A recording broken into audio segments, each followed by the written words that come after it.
सालों पहले गर्मियों के मौसम में एक दिन जंगल में सभी जानवर आराम कर रहे थे। अच्छे से आराम करके शाम के समय भेड़ियों का एक झुंड शिकार के लिए निकला।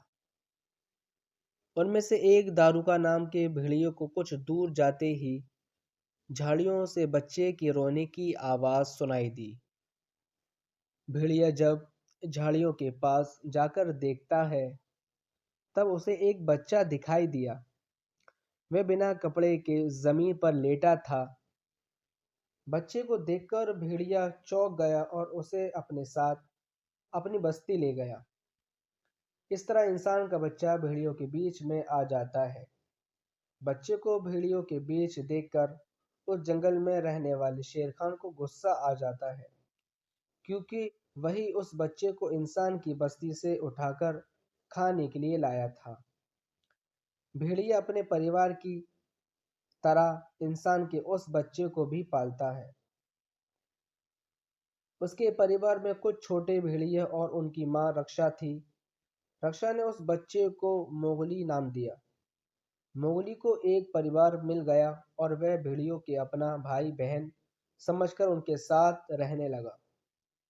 दारुका नाम ने भी अपनी पत्नी रक्षा को बता दिया था कि इस तरह बच्चे को शेर खान से की नज़रों से बचाकर रखना है, क्योंकि वह बच्चे को खाना चाहता है। रक्षा इस बात का पूरा ख्याल रखती है।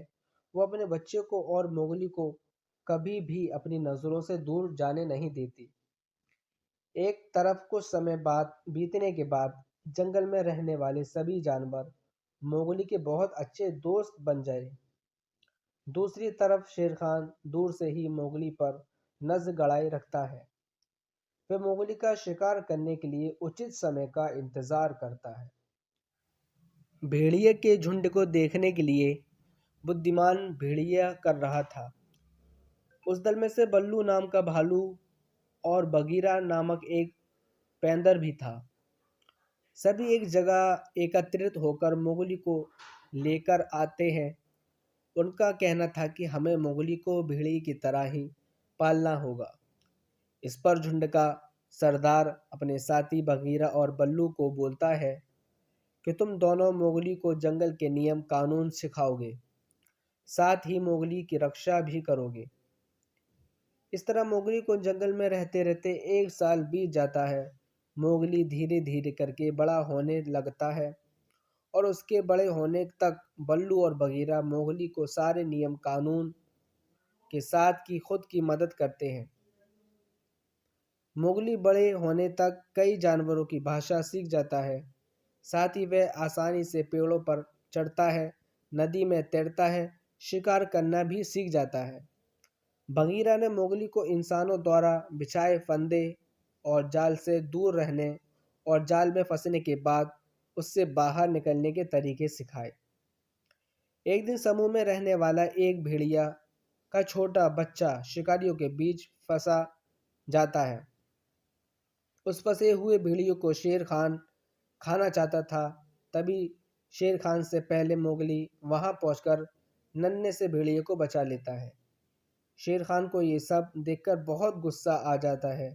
फिर शेर खान कुछ दिनों बाद मोगली को पकड़ने की कोशिश करता है, लेकिन वो उसे पकड़ नहीं पाता। गुस्से में शेर खान फैसला लेता है कि वो मोगली को पकड़ने के लिए बंदरों की सहायता लेता है। सारे बंदर जंगल के दूर हिस्से में रहते थे। वो सारे बंदर काफ़ी खतरनाक थे। शेर की बातें सुनकर बंदरों का राजा मोगली को पकड़ने के लिए तैयार हो जाता है।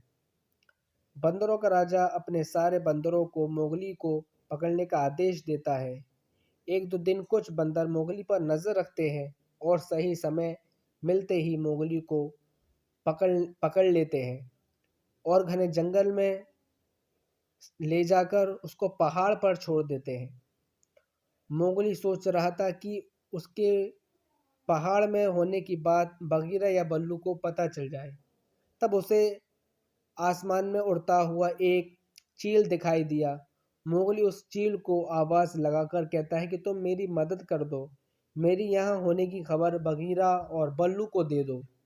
उन्होंने कहा कि मुझे बंदरों ने यहाँ कैद कर रखा है चील ने जैसे ही मोगली की बात सुनी तो वो जंगल की तरफ बगीरा और बल्लू के पास पहुंची।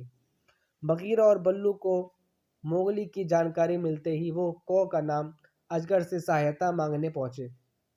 शुरुआत में कौ ने सीधे बगीरा और बल्लू को मना कर दिया। फिर वो कौ की मोगली के बारे में बताते हैं। मोगली के बारे में जानकर कौ उनकी सहायता करने के लिए राजी हो जाता है। सभी मोगली को बचाने के लिए निकल पड़ते हैं। शीघ्र ही कौ और बगीरा और बल्लू बंदरों के इलाके में पहुंच जाते हैं। वहां पहुंचकर तीनों छिपकर देखने लगते हैं। तीनों देखते हैं कि वहां सैकड़ों बंदर हैं। फिर थोड़ी देर बाद कौ कहता है कि अब मोगली को बचाने का समय आ गया है, चलो उसे बचाकर ले जाते हैं। तभी तीनों बंदरों पर हमला कर देते हैं। बगीरा अपने पंजों से बंदरों पर वार करता है, जिससे दर्द से बाहर चिल्लाने लगते हैं। तभी कुछ बंदर बल्लू पर टूट जाते हैं। ये देखकर कौ अजगर आता है और बंदरों के पूंछ में मारने लगता है। उसके बाद बंदर डरकर भाग जाते हैं। फिर तीनों चैन की सांस लेते हैं और कौ मोगली को दरवाज़ा तोड़कर बाहर निकाल लेता है। मोगली आज़ाद होते ही पेड़ के पीछे दौड़ छिप जाता है। फिर अचानक से बंदर हमला करके बगीरा को शेर घेर लेते हैं। बगीरा को घेरने के बाद मोगली को फिर से पकड़ लेते हैं। मोगली देखता है कि बगीरा घिरा हुआ है। तभी उसे याद आता है कि बंदरों की पानी से डर लगता है। वो बगीरा को चिल्लाकर बोलता है कि पानी में कूद जाओ, बंदरों को पानी से डर लगता है। बगीरा सुनते ही तुरंत पानी में कूद जाता है और बंदरों के चुंगल से बाहर निकल जाता है। कुछ समय बाद मोगली बंदरों की कैद से भाग जाता है और फिर वह एक इंसानी बस्ती में पहुंचता है। उस बस्ती में पहुंचने के बाद उसे एक औरत मिलती है। उस औरत का नाम मसुआ था, जिसका बच्चा सालों पहले एक शेर जंगल में उठाकर ले गया था। मोगली उसी औरत के साथ गांव में रहने लगता है।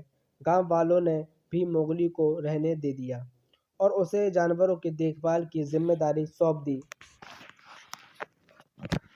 कुछ दिनों बाद मोगली और भेड़िया भाई उसे गांव में देखते हैं। देखते ही भेड़िया सीधे अपनी मोगली के पास जाकर उसे बताता है कि शेर खान उसे मारने की तैयारी कर रहा है। मोगली जान गया था कि शेर खान उसे इतनी आसानी से नहीं छोड़ने वाला है, इसलिए मोगली ने उसे ख़त्म करने का एक प्लान बनाया। उस योजना में मोगली ने अपने भेड़िया भाइयों की सहायता ली। उसने भेड़ियों से कहा कि शेर खान को एक घाटी पर ले आओ। शेर खान को घाटी पर पहुंचने के बाद मोगली ने दोनों तरफ से भैंसों का झुंड छोड़ दिया और खुद भी एक भैंस पर बैठ गया। शेर खान भैंसों के झुंड में पैरों की नीचे आ जाता है। तभी शेर खान की मौत हो जाती है। फिर मोगली बेखौफ होकर गांव वालों के साथ रहने लगा। कुछ समय बीतने के बाद गांव ने कुछ लोगों ने मोगली पर जादू करने का आरोप लगाया और उसे गांव से बाहर निकाल दिया। तब तक मोगली बड़ा हो गया था। वहां से निकलकर वो सीधे जंगल गया। वहां रहते हुए कुछ समय बीता था कि उसके भेड़िया भाइयों और बहनों की मृत्यु हो गई। वे अकेले उदास घूमने लगा। तभी उसकी मुलाकात दोबारा मसुआ से होती है। मोगली अपनी सारी कहानी मसुआ को बताता है। मसुआ को ये कहानी जाता है उसके जिस बेटे को शेर उठा कर ले गया था वो मोगली ही है।